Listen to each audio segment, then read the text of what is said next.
It was a Sunday afternoon, the kind of lazy day where the sun's rays trickle through the trees, casting a warm golden light on everything it touches. I sat on the porch, feeling the familiar urge to sing bubbling up inside me. My love for singing wasn't something new. It had always been there, a constant companion since childhood. But in our house, with its creaky floors and thin walls, there wasn't much room for noise. My family worked shift jobs, each one with its own unpredictable hours, and silence was a precious commodity. It wasn't that my family didn't support my love for music. They did, in their own way. They knew how much it meant to me, how my voice was the one thing that made me feel truly alive. But in a household where sleep was sacred, my singing had to take a back seat. I understood, of course. It wasn't easy for any of us, and I didn't want to add to their burdens. Still, it was hard to keep my voice bottled up, to silence the melodies that wanted to spill out. So, I found a compromise. I took my singing outside, into the yard, where the trees and the birds became my audience. I would wait until the house was quiet, when everyone was either at work or catching up on sleep, and I'd step outside with my guitar. The yard wasn't much, a small patch of grass, a few bushes, and a rickety old fence, but it was my sanctuary. Here, I could sing to my heart's content, letting my voice soar above the rooftops and drift with the wind. At first, it felt strange, singing out in the open where anyone passing by could hear me. But as the days turned into weeks, I began to find a certain freedom in it. There was something liberating about singing under the open sky, without the constraints of walls or ceilings. I could feel the notes resonating in my chest, vibrating through my body, and it felt like I was connecting with something bigger than myself. The birds would sometimes chirp along, adding their own melodies to mine, and I'd imagine that they were my backup singers. It was during one of these outdoor sessions that I started to dream bigger. The idea of pursuing a singing career had always been at the back of my mind, but it seemed impossible. How could I, a girl from a small town with no connections in the music industry, ever hope to make it as a singer? But the more I sang, the more the dream grew, until it became something I couldn't ignore. I knew I had to find a way to make it happen, even if it seemed like a long shot. That's when I came across Louise Hay. I was at the library, browsing through the self-help section, when a book caught my eye. The cover was simple, with the title, "You Can Heal Your Life," written in bold letters. I'd heard of Louise Hay before, but I'd never read any of her work. Something about the book called to me, so I picked it up and started flipping through the pages. The more I read, the more it resonated with me. Louise Hay talked about the power of thoughts, the ability to create your own reality through positive affirmations and beliefs. It was a concept I had never fully grasped before, but as I read her words, it all started to make sense. She wrote about how our thoughts shape our lives, how what we believe about ourselves and the world around us becomes our reality. If I wanted to be a singer, I had to start by believing that it was possible. I took the book home with me, devouring every word like it was a lifeline. I started practicing the affirmations she suggested, repeating them to myself every day. I am a talented singer. I am confident in my abilities. Opportunities come to me easily. At first, it felt strange, like I was lying to myself. But the more I said them, the more they began to feel true. I started to notice small changes. Nothing big, just little shifts in how I felt about myself and my dreams. One day, as I was singing in the yard, something happened that would change everything. I was in the middle of a song when I noticed a man walking by on the sidewalk. He looked to be in his 40s, with graying hair and a kind face. He slowed down as he passed by, turning his head to listen. I kept singing, feeling a bit self-conscious but determined to keep going. When I finished the song, the man stopped in front of my gate. "That was beautiful," he said, smiling up at me. "You've got a real gift, young lady." I felt my cheeks flush with pride and embarrassment. "Thank you," I replied, setting my guitar down. "I just sing for fun." "Well, you should be singing for more than just fun," he said, his eyes twinkling. "Have you ever thought about performing in front of an audience?" The question caught me off guard. Of course, I had thought about it, but it seemed like such an unattainable dream. "I've thought about it," I admitted, "but I don't know how to get started." The man leaned against the fence, looking thoughtful. "I happen to own a restaurant in town," he said after a moment. "We have live music on weekends, and I'm always looking for new talent. How would you feel about coming in and doing a set one night?" My heart skipped a beat. This was the opportunity one had been hoping for, the chance to take my singing beyond the confines of my yard. But along with the excitement came a wave of doubt. Could I really do it? Could I perform in front of a room full of strangers? "I'd love to," I said, trying to keep my voice steady. "When would you like me to come by?" "Why don't you come in this Saturday?" he suggested. "I'll introduce you to the manager, and we can set something up. You've got a lot of potential, and I'd hate to see it go to waste." I agreed, and we exchanged contact information before he continued on his way. As I watched him walk down the street, I felt a surge of excitement and nervousness. This was it, the chance I had been waiting for. But it also meant stepping out of my comfort zone, putting myself out there in a way I never had before. The rest of the week passed in a blur of anticipation and preparation. I practiced my songs relentlessly, making sure I knew every note and lyric by heart. I worked on my stage presence, imagining how I would stand, how I would hold the microphone, how I would connect with the audience. I knew this was my moment, and I wanted to be ready for it. Saturday finally arrived, and with it, a whirlwind of emotions. I dressed carefully, choosing an outfit that made me feel confident and comfortable. As I walked to the restaurant, my heart pounded in my chest, a mix of excitement and fear. When I arrived, the owner greeted me with a warm smile and introduced me to the manager, a woman named Clara. Clara was kind and encouraging, putting me at ease as we discussed the details of my performance. She showed me the stage, a small but cozy setup with a microphone and a stool. The restaurant was already filling up with people, and I could feel the buzz of energy in the air. I took a deep breath, reminding myself of the affirmations I had been practicing. I am a talented singer.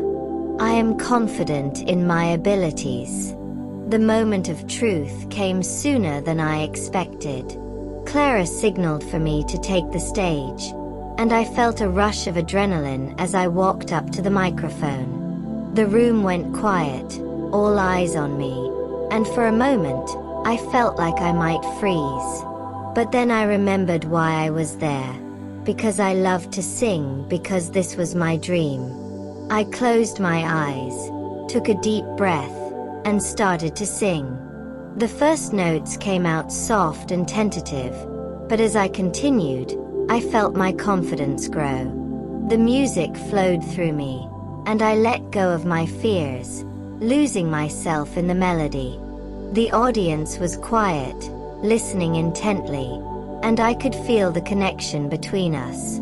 It was unlike anything I had ever experienced before. This feeling of sharing something so personal, so vulnerable, with a room full of strangers.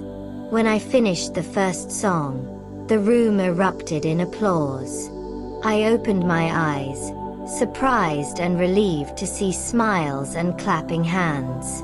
Clara gave me a thumbs up from the side of the stage, and I felt a surge of pride. I had done it. I had taken the first step toward my dream.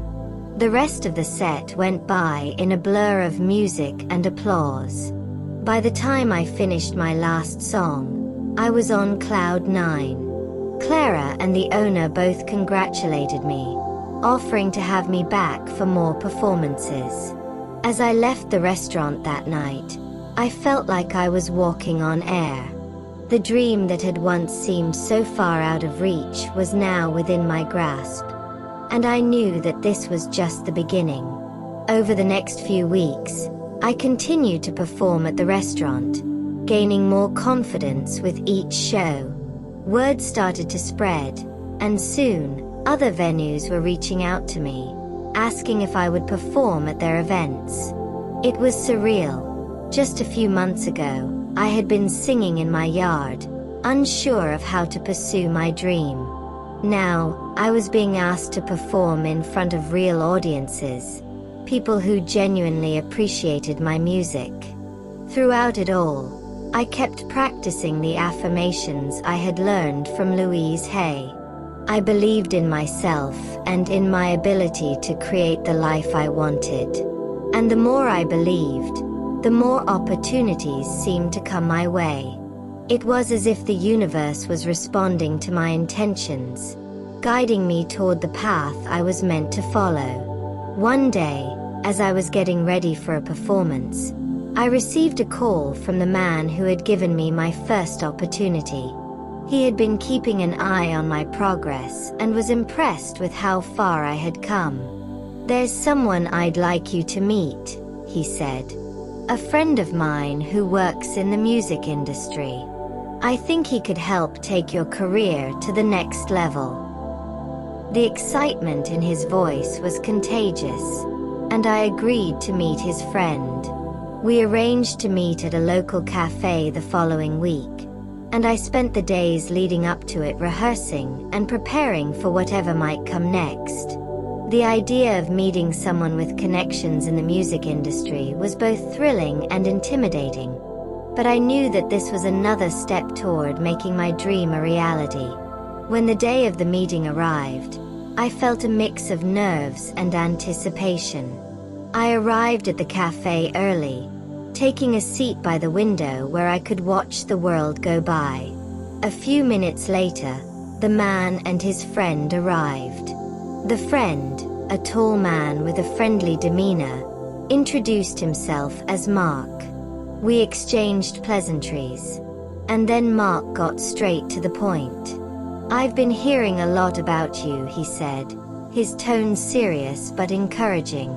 "I listened to some of your recordings, and I think you've got real potential. Have you thought about taking your music to a wider audience?" It was the question I had been waiting for, and yet it still took me by surprise. "I've thought about it," I said cautiously, "but I'm not sure how to make it happen." Mark nodded, as if he understood exactly where I was coming from. "That's where I come in," he said. "I'd like to help you get your music out there, to get you in front of the right people. But I need to know if you're ready to take that step." His words hung in the air, and I felt a surge of excitement mixed with fear. This was it, the moment that could change everything.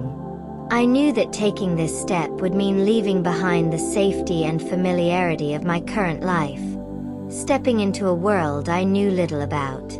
But I also knew that this was what I had been working toward, what I had been manifesting through my beliefs and affirmations. "I'm ready," I said, my voice steady and sure. "I want to take my music to the next level." Mark smiled, a look of approval in his eyes. "Good," he said.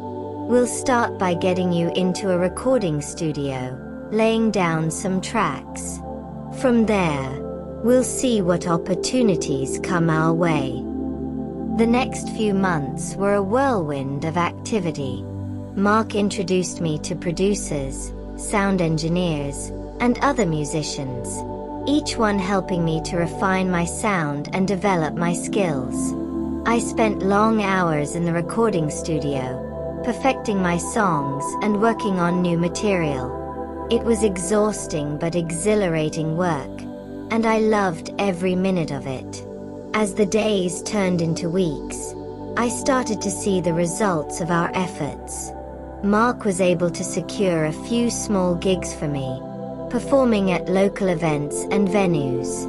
Each performance was a chance to hone my craft, to connect with new audiences, and to grow as an artist. And with each success, my confidence grew. I started to believe that this wasn't just a dream. It was becoming my reality. One day, Mark called with some exciting news. "I've got a meeting set up for you with a record label," he said. "They're interested in hearing your work, and if all goes well, this could be the break you've been waiting for." The meeting was scheduled for the following week, and I spent every spare moment preparing for it. I knew that this was my chance to make a lasting impression, to show the label that I was serious about my music and ready to take the next step in my career. When the day of the meeting arrived, I felt a mix of nerves and excitement. Mark and I arrived at the label's office, a sleek and modern building in the heart of the city. We were greeted by the label's A&R representative, a sharp-dressed woman with a no-nonsense attitude. She led us to a conference room, where I would be performing a few of my songs. I took a deep breath as I picked up my guitar and started to play. The room was quiet, all eyes on me, and I could feel the weight of the moment. But as I began to sing, I let go of my fears, focusing on the music and the message I wanted to convey. I poured my heart into the performance, letting the lyrics and melodies speak for themselves. When I finished, the room was silent for a moment, and I felt a flicker of doubt. Had I done enough? Had I made the right impression? But then the representative smiled, a genuine warm smile that set my mind at ease. "You've got something special," she said. "We'd like to work with you, help you develop your sound and get your music out there. We'll start with an EP, see how it goes from there." My heart soared at her words. This was the opportunity one had been dreaming of, the chance to take my music to the world. I looked over at Mark, who gave me a reassuring nod. This was it, the beginning of something big. Over the next few months, I worked closely with the label, recording my EP and planning its release. It was an intense and exhilarating process, filled with long hours in the studio, photo shoots, and interviews. But through it all, I kept practicing the affirmations I had learned from Louise Hay, reminding myself of the power of belief and the importance of staying true to my vision. When the EP was finally released, the response was overwhelming. The songs were well received, and I started to gain a following both online and at live performances. It was surreal to see my music reaching people all over the world, to hear their stories of how my songs had touched their lives. As my career continued to grow, I never forgot where I started. Singing in my yard, dreaming of a life that once seemed out of reach. I knew that the journey had only just begun, and there were still many challenges and opportunities ahead. But I also knew that I had the power to create my own reality, to shape my life through my beliefs and actions. Today, I am living the life I once only dreamed of. I am a successful singer, performing in front of audiences all over the world, sharing my music with people from all walks of life. I have the support of an incredible team, and I am surrounded by fans who believe in me and my music.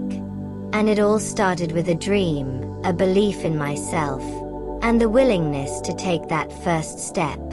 Louise Hay's teachings have become a guiding force in my life, reminding me that anything is possible when you believe in yourself and take action toward your goals. I have learned that the universe is always responding to our intentions, guiding us toward the path we are meant to follow. As I continue on my journey, I am excited to see where it will take me next. I know that there will be challenges, but I also know that I have the tools and the mindset to overcome them. The future is full of possibilities, and I am ready to embrace them with open arms, knowing that I am the creator of my own destiny.